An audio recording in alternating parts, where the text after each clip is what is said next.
Today's Monday, February 6th, 2023, and I'm going to keep reading from Isaiah chapter 8. Moreover, the Lord said unto me, Take thee a great roll, and write in it with a man's pen concerning Mahershala Hashbaz.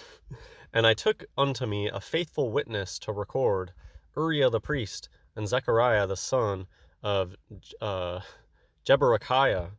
And I went unto the prophetess, and she conceived and bare a son. Okay, so as far as we know, Isaiah was married to a prophetess. And it's interesting that they don't give her name, just call her prophetess. And sometimes I wonder if this stuff is it because they were a woman? Is there a different reason? Clearly has something to do with them being a woman, but I'm just saying it always gets turned into a sexist thing. But who knows? Maybe they wanted to be left anonymous. Maybe they didn't want to have a name. Maybe they didn't. Maybe they just went by the prophetess. I don't know. But there is a false idea that women weren't allowed to do anything in times past. There were women prophetess. Okay. And she conceived and bare a son. Then said the Lord to me, Call his name Maher Shala Hashbaz. For before the child shall have knowledge to cry, My father and my mother, the riches of Damascus and the spoil of Samaria shall be taken away before the king of Assyria. The Lord spake also unto me, saying, For as much as this people refuseth the waters of Shiloh that go softly, and rejoice in Rezin and Remaliah's son, now therefore, behold, the Lord bringeth up upon them the waters of the river, strong and many, even the king of Assyria and all his glory, and he shall come up over all his channels, and go over all his banks. And he shall pass through Judah, he shall overflow and go over. He shall reach even to the neck, and the stretching out of his wings shall fill the breadth of thy land, O Emmanuel. Associate yourselves, O ye people, and ye shall be broken in pieces. And give ear, all ye of far countries. Gird yourselves, and ye shall be broken in pieces.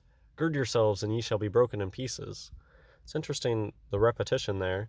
And just these verses 9 and 10 are really interesting. It reminds me of the Tower of Babel. It reminds me of how today it seems like so many of us are scattered apart. Scattering is a big theme in the Bible, and God's people being scattered. And there does seem to be a theme of when people get together and start to do things, they're often not doing godly things, and God steps in and breaks them apart. And those are the things that this reminds me of. Associate yourselves, O ye people. Okay, I already read this, but whatever, I'll read it again. Associate yourselves, O ye people, and ye shall be broken in pieces. And give ear, all ye of far countries. Gird yourselves, and ye shall be broken in pieces. Gird yourselves, and ye shall be broken in pieces. Take counsel together, and it shall come to naught. Speak the word, and it shall not stand, for God is with us. For the Lord spake thus to me with a strong hand, and instructed me that I should not walk in the way of this people, saying, Say ye not, a confederacy, to all them to whom this people shall say, a confederacy. Neither fear ye their fear, nor be afraid. Sanctify the Lord of hosts himself, and let him be your fear, and let him be your dread. So, confederacy, I think it's interesting that that's a word that continues to get used. It's not something that I would think of as being a biblical word. I would have just assumed that that's a more modern thing. I mean, conspiracy gets talked about in the Bible too. And so I think that this is saying that God's people aren't supposed to fear the earthly groups of people that get together, confederacies and conspiracies and countries. Like, I just personally have always ignored that stuff. I've always cringed at nationalism when people like feel all this pride just because they were born in a certain country. I guess maybe part of me has always known that these days that is meaningless. It's meaningless where you were born. Maybe back in the day it meant something to be a part of a certain kingdom, but these days under the NWO there's nothing different. Something semi-related that I just think of is like music. Think of how if somebody grows up learning, let's say, flute, they It doesn't matter where you're born, basically. If you grow up and you learn flute, you're all learning the same thing. You all learn the modern bohem style flute, the silver flute that people are used to seeing. And a lot of so old culture flutes are just totally abandoned today. I think it's funny, the Japanese have a really famous special flute, the shakuhachi, and it's like no Japanese people play that anymore. And the only people that play it are these white dudes that are interested, the weebs basically, are the ones carrying on the tradition. And nowadays everything's so whitewashed and so the same.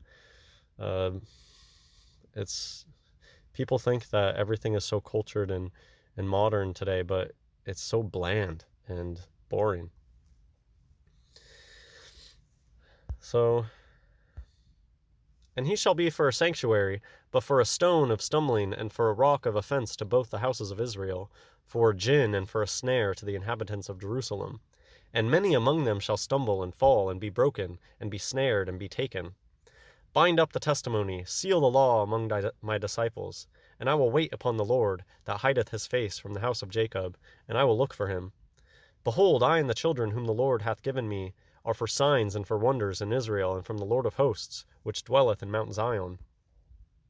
And when they shall say unto you, Seek unto them that have familiar spirits, and unto wizards that peep, and that mutter, should not a people seek unto their God for the living of the dead? To the law and to the testimony, if they speak not according to this word, it is because there is no light in them. And they shall pass through it, hardly bested and hungry. And it shall come to pass that when they shall be hungry, they shall fret themselves and curse their king and their God, and look upward. Very interesting last verses there. So familiar spirits and wizards, these were known things in times past. Wizards were a real thing that existed. And so here I find it interesting because this type of person still exists, what's being talked about in verses 19 through 21. There's people that still exist, that they are pagan, modern day pagans or Wiccans or straight up Baphomet worshippers today. And they seek astrology and things like that instead of going to God. And you really don't see many people asking for God for these types of magic things. People, when people think of magic, they think of witchcraft basically, instead of asking God to perform magic for them. That's just how I interpret this, because I think that a lot of righteous magic exists. What is magic other than just something that you can't explain? It's like, so paranormal happenings that are beyond our understanding. I just think that this is hinting at that most people, when they're seeking out that kind of thing, they go to the dark side immediately instead of asking God to help them with it. And then they say here that but when they shall be hungry and fret themselves and curse their king and their God and look upward, they're very quick to reject all their lesser-g gods, their idols, when things stop going right. And look upwards, I'm guessing, is they'll... Could you really believe in all these little g pagan gods and not believe in God, like a capital G God? So that's just what I think of. It's like, oh, your little lesser gods aren't helping you now, and now you're coming to me and asking me for help? Okay, so just a quick little video on chapter 8 and my thoughts, what it reminded me of. Hope you enjoyed. God bless everyone.